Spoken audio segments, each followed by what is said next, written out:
જય શ્રી કૃષ્ણ. અમિધારા કુકિંગમાં તમારું સ્વાગત છે.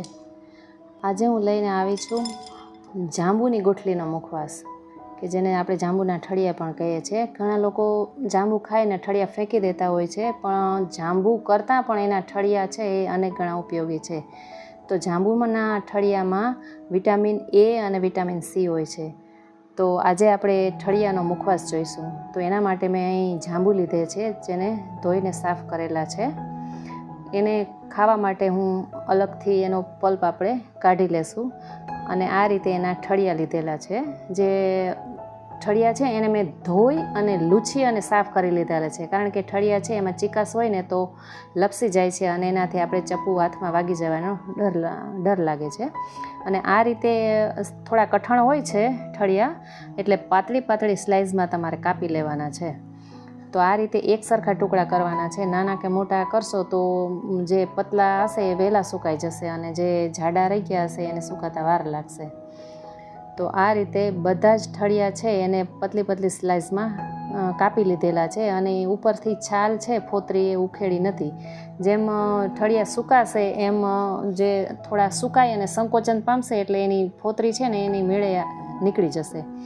તો હવે અહીં આપણે બધા ઠળિયા ભેગા કરી અને એમાં પોણી ચમચી જેટલું મેં નમક એડ કરેલ છે, અને થોડી એવી હળદર નાખી અને લીંબુનો રસ ઉપરથી અડધા લીંબુનો રસ નીચોવી અને સારી રીતે આપણે એને મિક્સ કરી લેશું. એટલે ઠળિયામાં જે તુરાશ હોય ને એ મીઠાથી નીકળી જાય અને એનો કલર છે ને એ થોડોક ચેન્જ થઈ જાય, કારણ કે સુકાઈ જાય ને એના પછી કાળા થઈ જતા હોય છે. એટલે હળદર આપણે લગાવી હોય તો એ થોડા પીળાશ પડતા રહે. તો આ રીતે આપણે લીંબુ, હળદર અને નમક એ બધા ભેળવી અને આને 1 કલાક માટે આપણે રાખી દઈશું, ઢાંકી અને રાખી દઈશું. તો 1 કલાકના રેસ્ટ પછી હવે આપણે જોઈએ તો થોડું એવું નમક ઓગળી ગયું છે અને હળદર છે ને એ બધા જ ઠળિયામાં સરસ ભળી ગઈ છે, એટલે એનો પીળો કલર આવી ગયો છે.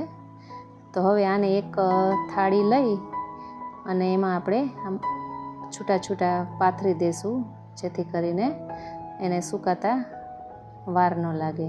તો આ રીતે બધા જ ઠળિયા છે એ હું થાળીમાં એડ કરી અને આપણે તડકે એને રાખી દઈશ. તો 1 દિવસ પછી તમે જોઈએ તો આ રીતે ઠળિયા છે એ સુકાઈ ગયા છે અને એની છાલ પણ અલગ થવા લાગી છે. જો દેખાય છે તમને. તો આ રીતે મસળી અને એની છાલ છે આપણે કાઢી લઈશું. જો આ રીતે બધી રીંગ જેવી એની છાલ નીકળી જશે. હવે એને ચોળી અને આ રીતે આમ ઝાટકી નાખશું, 2 હાથ વચ્ચે રાખી સેજ ઘસી, તો એની જે ફોતરી છે ને એ તરત જ આમ તૂટી અને ઉડી જશે. તો આ રીતે બધી જ ફોતરી છે એ કાઢી લીધેલી છે. મિત્રો, જાંબુ છે એ લોહીમાં ગ્લુકોઝનું સ્તર છે એ ઓછું કરે છે, એટલે ડાયાબિટીસના દર્દીઓ માટે ફાયદાકારક છે. પણ એ ઠળિયા છે એ તો એનાથી પણ વધારે ફાયદાકારક છે. જાંબુના ઠળિયા છે એમાં જાંબુલિન અને જાંબુસિન નામનું એક તત્વ હોય છે, જે લોહીમાં બહાર આવતું સુગરનું પ્રમાણ છે, લેવલ છે એને ઓછું કરે છે, અને શરીરમાં ઇન્સ્યુલિનનું સ્તર છે એ વધારી દે છે. એટલે જાંબુના ઠળિયાનો પાવડર પણ અત્યારે જે મેં શેકીને જે પહેલાં કરીને રાખ્યા છે ને આ રીતે, તો આ તમે શેકીને આપણે મુખવાસ કરવાના છે. જો તમારે મુખવાસ ન કરવો હોય ને તમારે કોઈ વડીલ હોય અને ચાવી શકતા ન હોય ને, તો બસ આ દરમિયાન તમે એનો પાવડર પણ કરીને રાખી શકો છો. આ મુખવાસ તો એટલા માટે કે આપણે ઘરના દરેક નાના મોટા ખાઈ શકે, કે જેથી મીઠું ચડી જાય તો થોડા ખારા લાગે, અને થોડા આપણે એમાં મસાલા કરશું એટલે બધા હોંશે હોંશે ખાઈ લે, એટલે જાંબુના ઠળિયાની તુરાશ છે ને એ નીકળી જાય. એટલા માટે આ રીતે ઘીમાં શેકીને મુખવાસ બનાવીએ છીએ. બાકી તમે જે આપણે સૂકવીને રાખ્યા હતા એનો તમે પાવડર કરી રાખો તો તમે વૃદ્ધ માણસને એ પાવડર પણ દઈ શકો છો.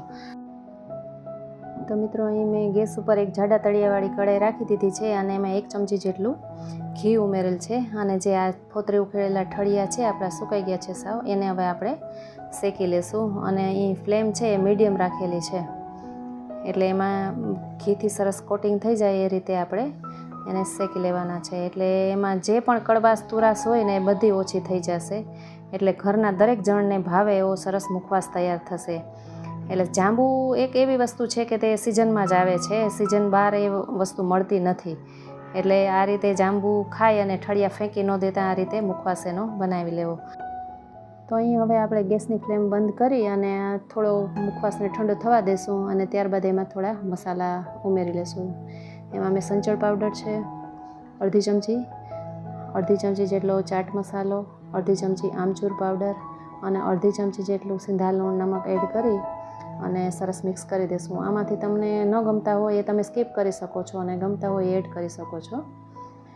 તો આ રીતે બધા મસાલા આપણે એમાં ઘી છે ને તો સરસ કોટિંગ થઈ જશે. તો આ રીતે બસ આપણો મુખવાસ છે એ તૈયાર છે. એટલે એકવાર જરૂર ટ્રાય કરજો. એકવાર બનાવશો તો વારે વાર બનાવશો.